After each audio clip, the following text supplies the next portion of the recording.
रावेत परिसरामध्ये गेल्या 5 दिवसापासून एम-एस-सी-बीचा काय प्रॉब्लेम आहे अधिकाऱ्यांना देखील सापडत नाही आणि सर्व नागरिक लाईटपासून वंचित राहिलेत.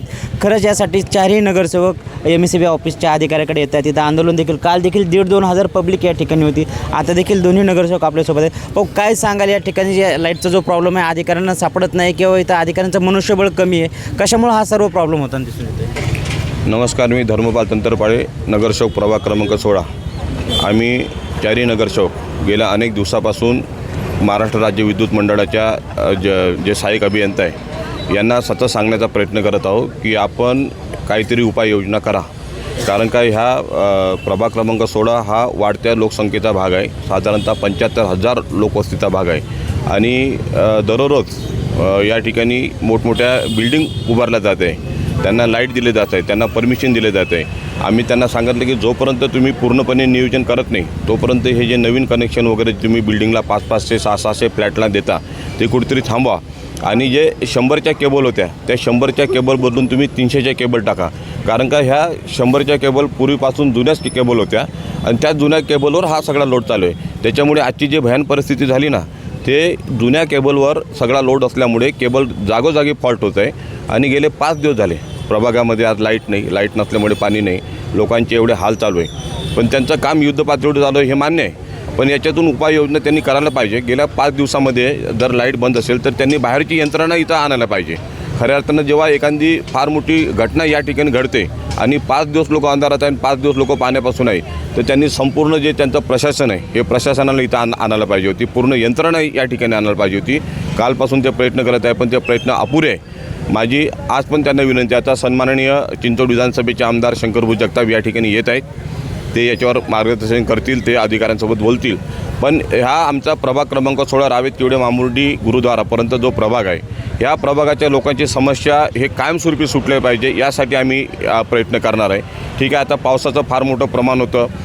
रावेत वाल्लेकरवाडी जे भोंडे कॉर्नर आहे त्या ठिकाणी इनकमिंग जे त्यांचं इनकमिंग असते लाईटचं ते दोन्ही डीपी पाण्यामध्ये गेले होते. त्याच्यामुळे 2-3 दिवस तिथं काम करता नाही आलं आणि बऱ्याच जे छोट्या मोठ्या डीपी आहेत ना त्याच्यामध्ये पाणी गेलं होतं. तर आपण लोकांच्या काळजीमुळे ते लाईट समजू शकतो आपण की बाबा करंट लागू नये किंवा काय लागू नये.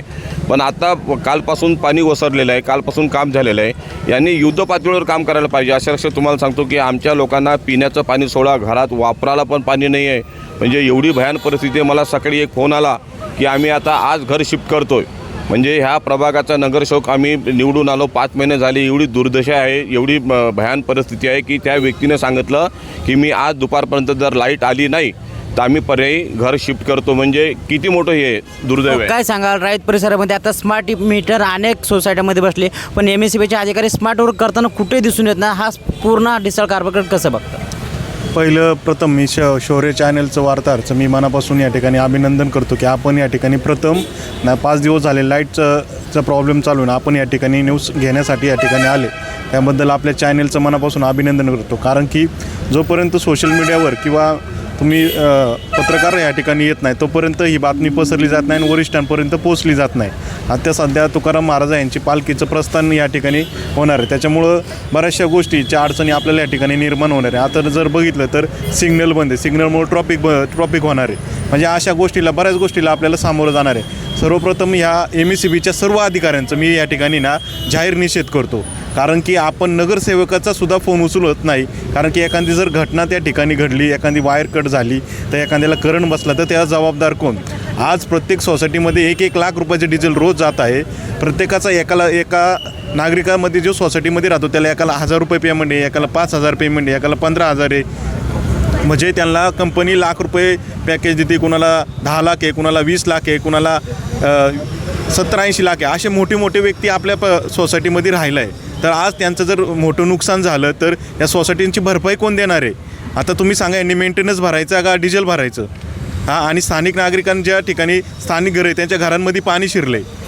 आज अशी परिस्थिती की त्यांना पाणी पण वर चढवता येत नाही. काही सोसायटींच्या पार्किंगमध्ये पाणी सोडलेलं आहे. या समस्या राहिल्या बाजूला आणि एम-एस-सी-बीच्या समस्या मोठ्या या ठिकाणी प्रश्न आलेला आहे. जर आपण बघितलं तर आपल्या या प्रभाग क्रमांक 16मध्ये जर बघितलं तर एवढ्या छान बिल्डिंगा झाल्या, तेवढं आपण जर बघितलं DP रस्ते मोठे, तर ह्यांच्याकडे कोणतीही सिस्टम नाही. MSEBनी फक्त बिल उकळण्याचं काम करते. आता जर स्मार्ट मीटर त्या ठिकाणी जर बसवला तर स्मार्ट मीटरबद्दल मी तुम्हाला सांगतो, स्मार्ट मीटर हा चुकीचा आहे. कारण ज्या ठिकाणी आर्थिंग नसेल किंवा अशा आणि अचानक लाईट जरी आली तर स्मार्ट मीटर तो लगेच पळतो, म्हणजे मीटरचे रीडिंग लगेच वाढतात.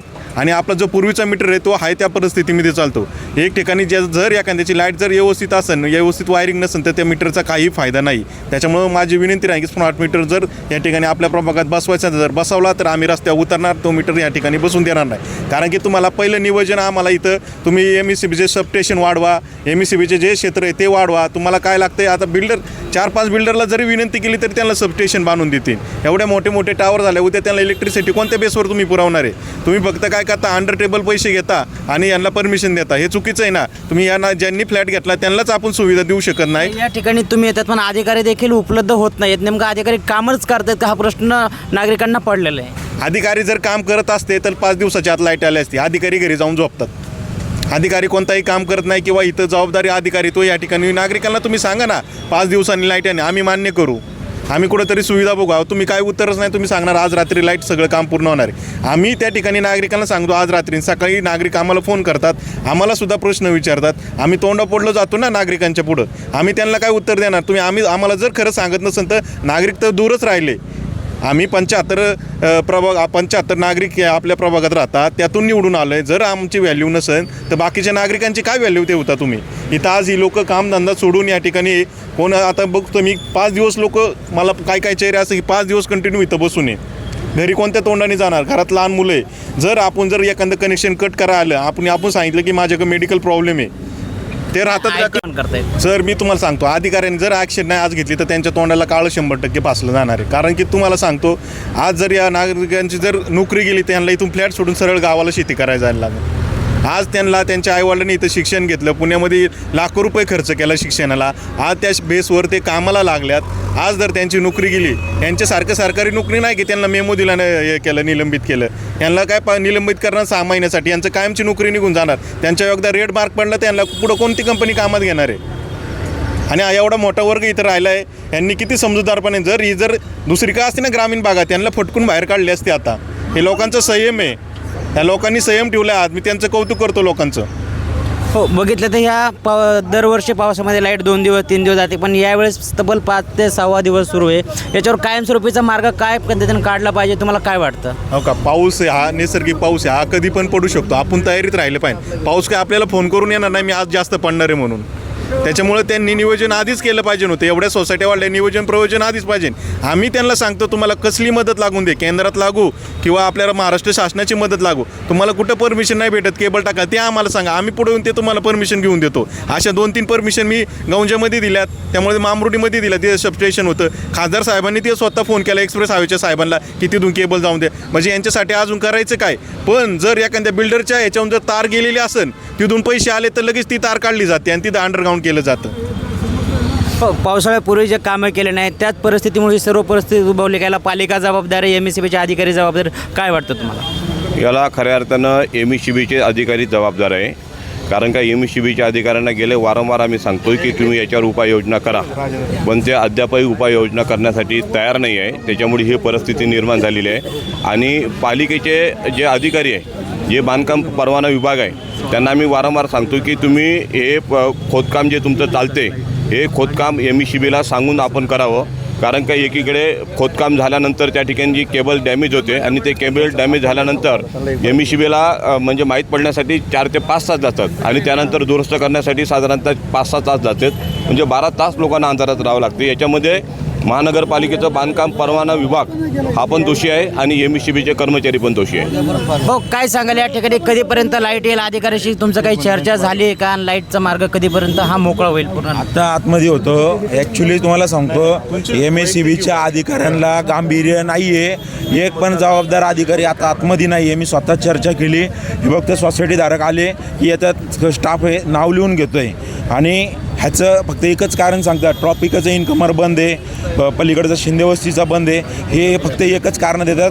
जर या परिस्थितीचं यांना गांभीर्य असतं तर इथं सगळे अधिकारी इथं बसून राहिले असते आणि इथनं यंत्रणा हलवली असते. मेन म्हणजे जो ग्राउंड लेवलला यांचा स्टाफ काम करणार आहे, जो वायरमॅन, तो बिलकुल नाही. आता हे बाहेरनं मागून घेणार आहेत अधिकारी. एक बाहेरचा ॲडिशनल अधिकारी आलेला आहे, तो इथं होतं. ह्या अधिकाऱ्याला कुठला इन्कमर कुठे आहे, कुठला फीडर कुठं जॉईन केला, काही आयडिया नाही. आणि जो इथला प्रॉपर जो रोजचं काम करणारा कामगार आहे तो अजून आलेला नाही आहे. मला सांगा, आज जर 5-5 दिवस जर या भागात लाईट नाही आहे, ह्यांना याचं गांभीर्य किती आहे?